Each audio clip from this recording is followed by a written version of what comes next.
राजधानी भोपाल से IT fraud और वित्तीय फ्रॉड से बचना चाहिए, सावधानी में ही सुरक्षा है। राज्य साइबर पुलिस थाना प्रभारी लोकपाल सिंह भदौरिया ने आज विशेष जानकारी दी।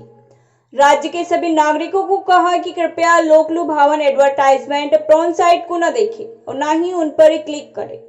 फेसबुक पर भी अपनी प्रोफाइल लॉक करके रखें और अपना पिन, पासवर्ड, ओटीपी किसी को शेयर न करें। आज थाना प्रभारी ने बताया कि समय समय पर एडवाइजरी जारी करते रहते हैं, जिससे कि जालसाजों से बचा जा सके।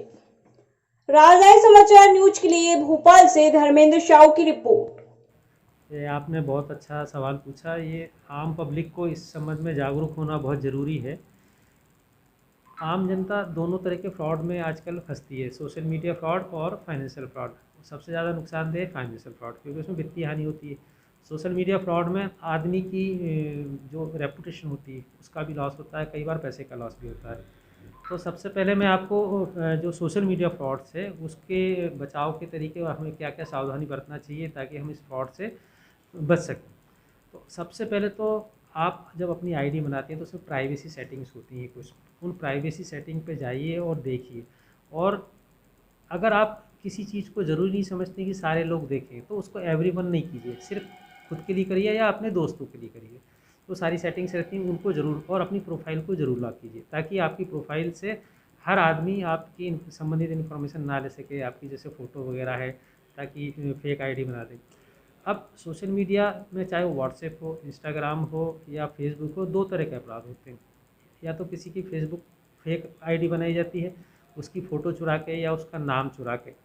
आजकल बहुत ज़्यादा देखा जा रहा है कि जो नामी अच्छे नामचीन लोग होते हैं, जैसे कलेक्टर हो गया या बड़े पदाधिकारी हो गए, नेता वगैरह होते हैं, उनकी फर्जी फेसबुक आईडी बना के उनकी फ्रेंड लिस्ट को अपनी लिस्ट में शामिल कर लेते हैं वो। अब सपोज़ किसी कलेक्टर की या किसी एसपी साहब की कोई फेसबुक आईडी बना दी और उनके डीएसपी या एएसपी या एसडीएम या डिप्टी कलेक्टर को वो भेजता है कि सर मुझे 20,000 की ज़रूरत है। तो एक कलेक्टर या एसपी का कोई भी मैसेज किसी उसके अधीनस्थ को जाएगा तो बिना सोचे समझे दे देता है। यहाँ रुकना है, मगर आपको ये देखना है कि कलेक्टर साहब को क्या 20,000 की ज़रूरत हो सकती है, जबकि आजकल इतने सारे पेमेंट के साधन हैं। और दूसरा, आप निसंकोच पूछिए उनसे, एक बार फ़ोन करिए, सर आपका मैसेज आया, क्या ऐसा ऐसा है। अगर वो बोलते हैं तो आप मदद कीजिए, नहीं बोलते तो आप ब्लॉक कर दीजिए। और उसमें अपने दोस्तों को भी बताइए कि इस तरह की फ़ेक आईडी बनी है और इसमें आप लोग सावधान रहें, कोई पैसा ना डालें। तो ये तो फेसबुक आईडी। आजकल एक तरह का केस पुराना भी है ट्रेंड, मगर अब बढ़ रहा है कि कोई भी फॉरेनर लड़का या लड़की, लड़की की प्रोफाइल पे लड़का और लड़के की प्रोफाइल पे लड़की की एक फ्रेंड रिक्वेस्ट आती है, बढ़िया फ़ोटो लगी रहती है।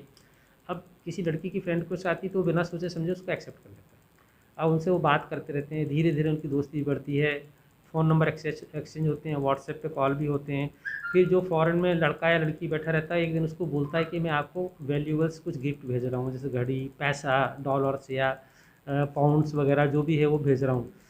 फिर एक दिन उसके पास कहीं से फ़ोन आता है कस्टम से कि भाई आपका पार्सल आया है और उसमें आपको एक्साइज ड्यूटी, कस्टम ड्यूटी, किसी भी ड्यूटी के नाम पे वो पैसा मांगने लगे। अब आपको ये सोचना चाहिए कि कोई भी पैसा, किसी भी तरह की करेंसी, इंडियन करेंसी चाहे फॉरेन करेंसी, वो कभी भी पार्सल से नहीं भेजी जाती।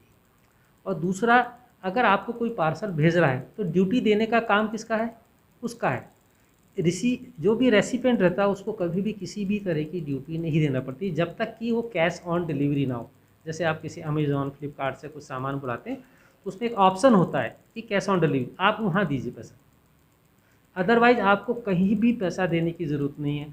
OLX फ्रॉड हो रहे हैं, जैसे आजकल OLX फ्रॉड हो रहे हैं, उसमें आप सामान का ऐड डालते हैं, आपसे ख़रीदार आता है, वो बोलता है कि 40,000 की चीज़ है, वो 20,000 नकद दे रहा हूँ, 20,000 बाद में दूँगा। अब आप सोचिए, किसी ने सामान देखा नहीं, कोई ज़्यादा बात नहीं करी, 20,000 कैसे दे देगा? फिर दूसरा, वो आपको एक लिंक भेजता है, बोलता है एक्सेप्ट कर लो।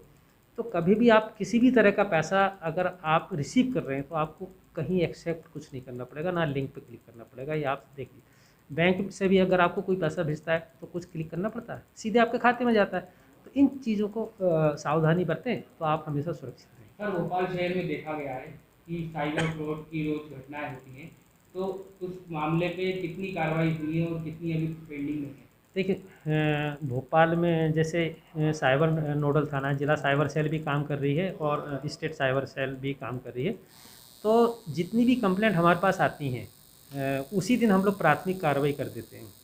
और चूँकि सारी इन्फॉर्मेशन हमें दूसरी जगह से बुलाना पड़ता है सॉरी, तो बैंक से हो या टेलीकॉम सर्विस प्रोवाइडर से हो, तो जब उन पर हमारे पास जब उनसे सूचना या जानकारी आती तब हम उस लीड के अनुसार आगे काम करते हैं। कार्रवाई लगभग सभी शिकायतों पर होती। अब चूँकि वर्कलोड ज़्यादा है तो थोड़ा सा डिले हो सकता है, मगर कार्रवाई सब में होती है। आपका नाम करते हैं? मेरा नाम लोकपाल सिंह भदौरिया है, मैं यहाँ थाना प्रभारी हूँ, इंस्पेक्टर के पद पर पदस्थ हूँ। जिला में है या राज्य में अपना ये राज्य साइबर सेल है ये। हेडक्वार्टर में? Subscribe now and press the bell icon. Never miss an update.